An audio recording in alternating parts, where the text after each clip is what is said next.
Sabang hindi niya talaga makalimutan yung first love niya eh. Bakit? Ano pong meron sa first love, tatay? Pwede niyo po bang i-share? Bakit niyo po makalimutan ng taong yun? Yun ang unang bilang isang nagbibinata na pagkatapos ko nung secondary, nag-aral pa ako ng mga babae vocational na ganyan eh. Nakita ko siya, hindi pa ako marunong sumayaw ng mga switch sa mga barangay. Doon ko siya nakita na ang suot niya eh, nagandahan ako eh, parang ganun lang yun. Anong suot niyo po? Natatandaan niyo pa po yung suot niya noong unang Maluluong araw? ng mga pantalong ganitong... Bell-bottom na pantalon, yung elephant. Hindi Hapit. Hapit.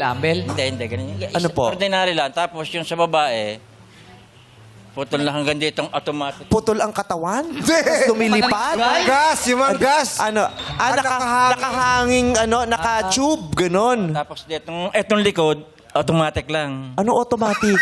Robot? Robot ba yung babae? yung pagkain, ganun mo ang damit ay inalag. Yung ini-snap lang. Yung yun, ini-snap lang. Automatic. So, madaling mahubad. Napalusot yung kamay ko, hindi ako marunong. Ay, sige, okay. Well, Isabella. Napalusot yung... Okay. So, sexy yung suot niya na talagang na-attract ka. Hindi naman sexy, basta parang sinauna rin eh. Sinauna rin ang isip. Pero labas ang tiyan kasi... Hindi. ano yung ditong sinabi mo? May happy sleep, tapos yung pang itaas. Ang taas naman ng happy sleep niya. High waist. High waist. Ayun. Anong kulay? Natatandaan mo pa yung kulay? Yung kulay nito, alam mo ba yung ginagamit ng mga nagtitinik na nasayaw? Yung mga tinikling dance? Yun ang kulay ng suot niya? Parang ganon, na meron nakaganon parang nakataas. May alampay? Wala. Basta ganito lang. Yung description mo, iniisip namin, pero ikaw lang ang nakakaintindi, no? Kasi sinauna kami, matanda na. Pilipinyana, parang ganon. Oo, parang ganon. Tunay na Pilipina. ang buhok niya gano'ng kahaba? Maikli. Maigli. Mas maigli pa dito. Parang kaunti ng haba ng kaunti riyan na ba? Mas mahaba. Ng konti. Mas mahaba pa ng ganito. Okay.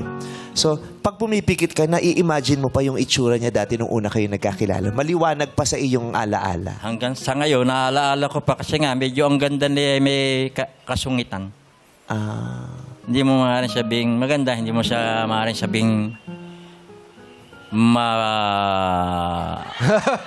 Magandang gabi. Magandang gabi. May challenge? Oo. May na-challenge kayo doon sa ex nyo, masungit? Na-challenge kayo? Masyadong ang pagkahirap ng aking isipan. Pero napasagot nyo po. Sumagot pagkatapos nga ayaw doon para binarik kagad niya pagkaya lipas ng mga Kaya hindi niya yan makalimutan. First love, tapos feeling ko first heartbreak niya din yan. No? Kasi parang sinagot siya tapos tapos Binawi. iniwan ka din, binawi. Inayawan na ako. Inayawan ka. Nasaktan ka ng husto. Sobra. Ayun.